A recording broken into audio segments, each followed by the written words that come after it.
Can you believe we finally got here? Star Wars The Force Awakens. When it was first announced that they were making this, it seemed like an eternity until the movie came out, but it is finally here. Now, first thing right off the bat, do not worry, there will not be any spoilers in this video. This is a complete spoiler-free video. If you have not seen the movie, it's safe to watch.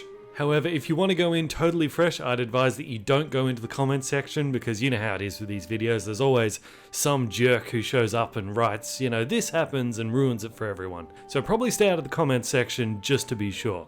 But this review is split down the middle because I myself am a little bit conflicted by this movie. So that's why I've split the review into the light side review and the dark side review.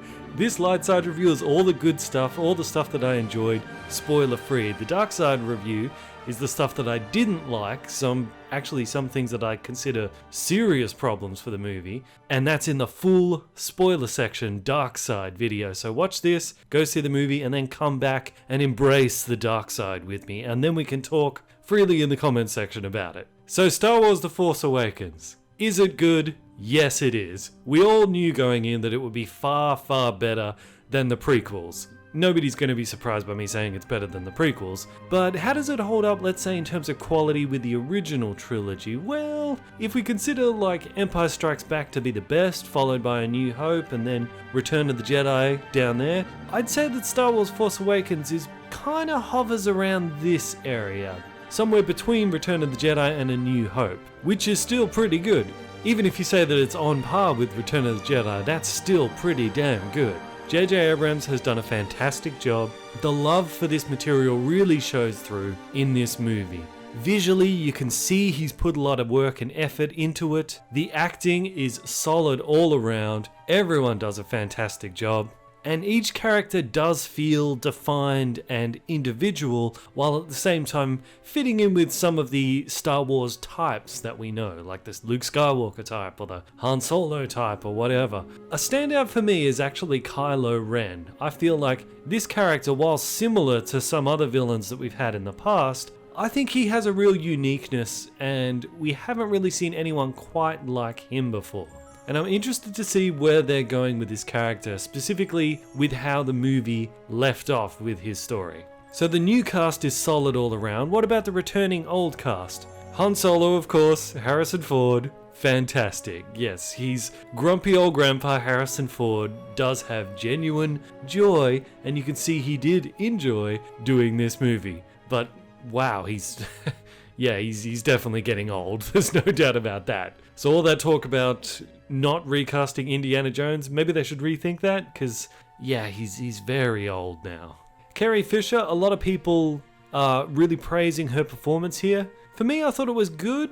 I didn't really think it was anything super special though. I actually felt maybe Carrie Fisher was a little bit rusty, a little bit out of practice. She hasn't been doing acting that much, and I thought a lot of her delivery was somewhat bland, but she was still good. And the question on everyone's lips, which I'm not going to spoil, Luke Skywalker, I'm just going to leave that for you guys to see for yourself.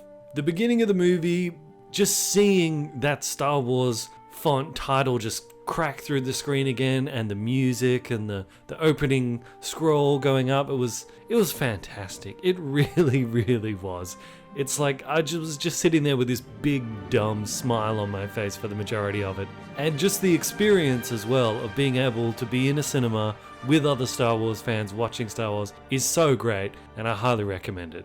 Another standout thing in The Force Awakens is the humor. There's some pretty good, solid humor and some genuinely laugh out loud moments, although some of that humor did feel a little bit Guardians of the Galaxy at times, but really who cares? Humor is humor, right? Doesn't really matter. I also liked a few little touches, like in the First Order, we get to see some of the sort of infighting between different officers and different leaders within that group, which is a carryover from some of the infighting we saw with the Imperial officers in the original trilogy. A nice little touch which I really like. There's plenty of mystery in this. Some might argue a little bit too much, in that Force Awakens definitely does go for a less is more in terms of explaining things, because obviously they wanted to steer away from the prequels, which explained way too much. So there's plenty of mystery. There's certain characters, in fact, I would say most characters, that we still don't fully know who they came from or what their full stories are, and that's a good thing.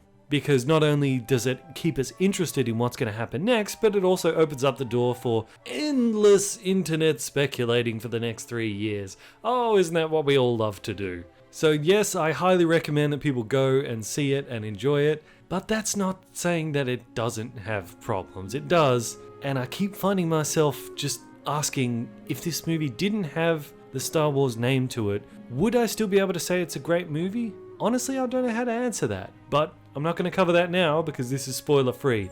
So after you see the movie, check out my dark side version and we can talk all about the things I have problems with.